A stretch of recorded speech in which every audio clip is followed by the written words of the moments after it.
Olá, meus amigos, sejam todos muito bem-vindos ao canal Politizando. Eu sou o William Jacob e trago nesse vídeo números de pesquisas aí que foram feitas em duas das principais capitais do país.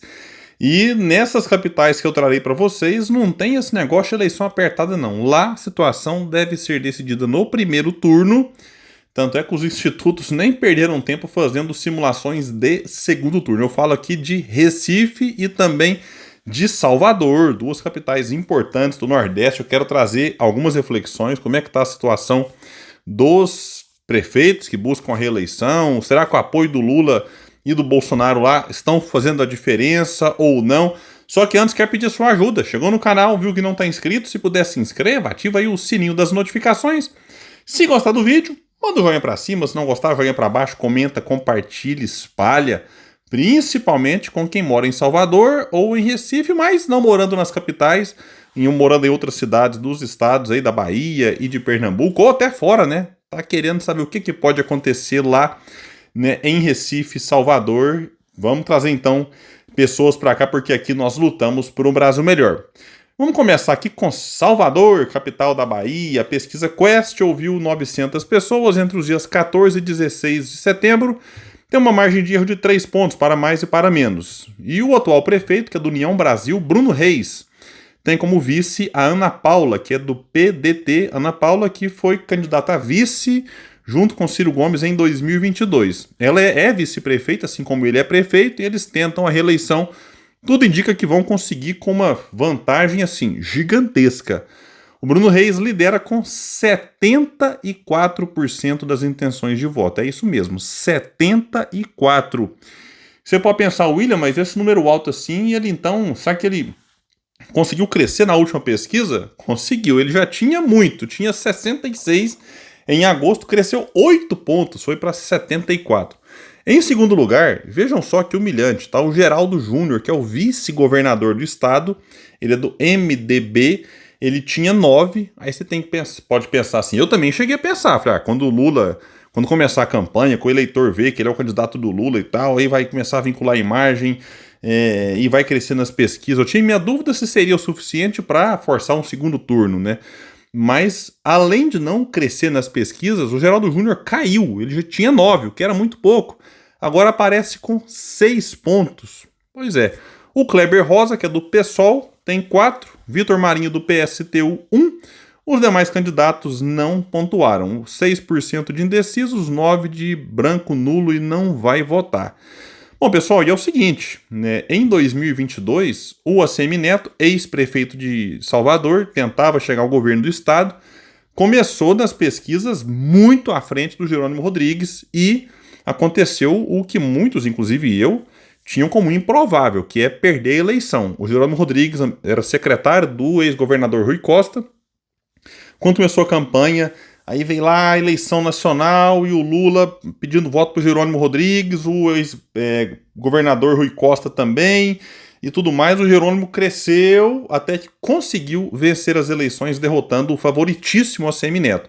E muita gente, até quando eu faço vídeo aqui de pesquisa em Salvador, muita gente aparecia e falava, William, vai acontecer a mesma coisa. Pelo jeito, não. A gente está aí há 2 semanas das eleições e o Bruno Reis está crescendo nas pesquisas e o Geraldo Júnior caindo. Então, se você tivesse percebido já um movimento de uma subida, e tinha que ser uma subida muito forte, do Geraldo Júnior, vá lá, mas não é o caso. Então, eleição municipal, a gente sabe que é diferente de eleição nacional, e lá em Salvador, eu dei uma olhada aqui nas redes sociais.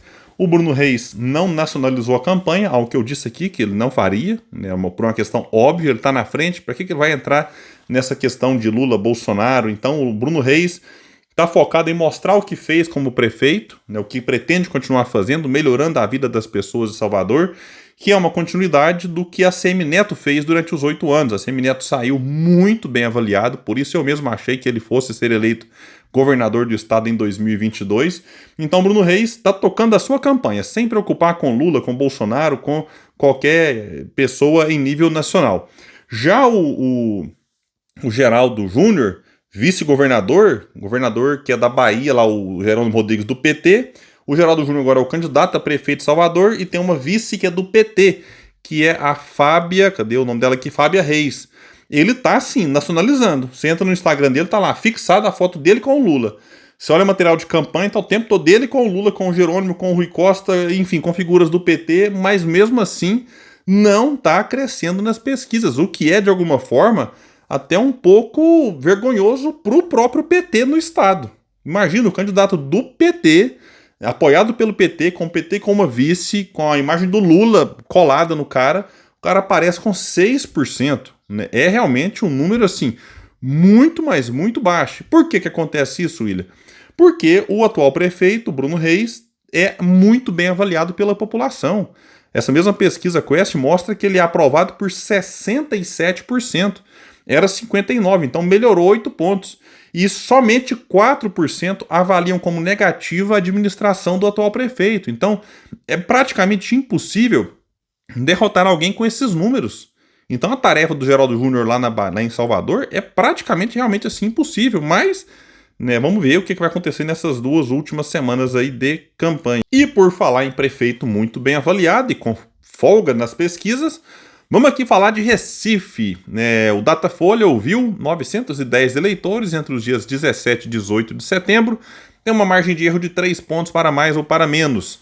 E o atual prefeito, João Campos, que é do PSB, que tem lá o apoio do PT e de vários outros partidos, aparece liderando com 76%. Ele tinha 74%. Nós estamos aqui na disputa, ver quem que vai ser o prefeito reeleito com mais votos.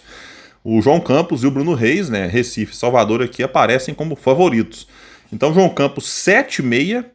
Em segundo, vem o Gilson Machado, que é o ex-ministro do turismo do Bolsonaro, aquele sanfoneiro que passava vergonha nas lives lá com o ex-presidente, aparece com 9%. Daniel Coelho, 5%. Dani Portela, do PSOL, com 3%. Técio Teles, do Novo, com 1%. Os demais não pontuaram.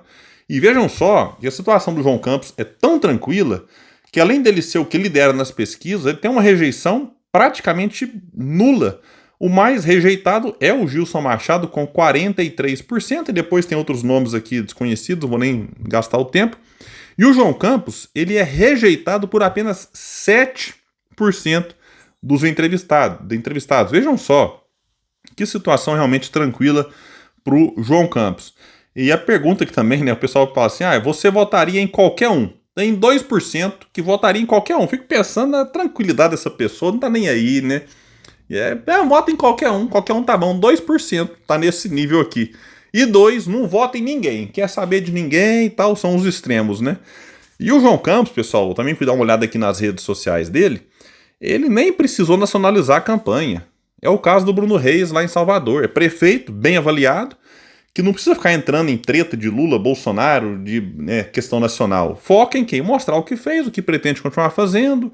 Uma figura muito carismática e deve ser reeleita com muita facilidade no primeiro turno. Então você vai nas redes sociais, por mais que o João Campos tenha lá o apoio do PT, o João Campos nem explora a imagem dele junto com a do Lula. Ele deixa isso aí para o Gilson Machado, que explora a imagem dele, Gilson, com a do Bolsonaro. Então é uma estratégia, quem está atrás tenta se agarrar em alguém para ver se cresce nas pesquisas, como é o caso do Gilson Machado lá em Recife, tentando crescer um pouco mais, colando a sua imagem do Bolsonaro, que é muito rejeitado em Recife, mas teve mais que 9% dos votos. Então o Gilson tenta ter uma derrota menos, digamos assim, menos feia, vamos usar essa expressão. Da mesma forma, lá em Salvador, o candidato do MDB, com apoio do PT, tenta se agarrar no Lula para ver se consegue ter uma derrota mais digna, porque até agora, lá em Salvador, o cara do MDB tem 6% e o Gilson Machado do PL em Recife aparece até agora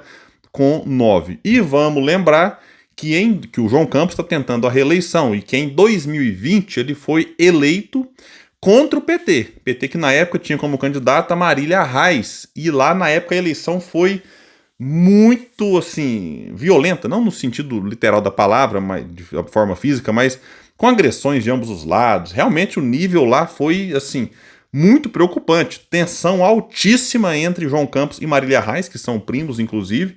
Aí o João Campos venceu. A Marília Reis, tempos depois, sai do PT para disputar o governo do estado. Ela perde para Raquel Lira.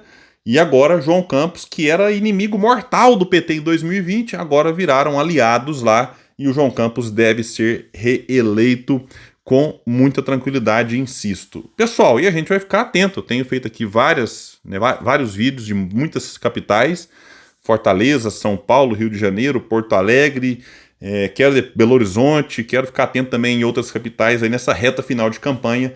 E quem puder, espalha, compartilha o vídeo. Vamos trazer mais pessoas para cá, porque aqui nós lutamos por um Brasil melhor. Valeu, gente, até mais!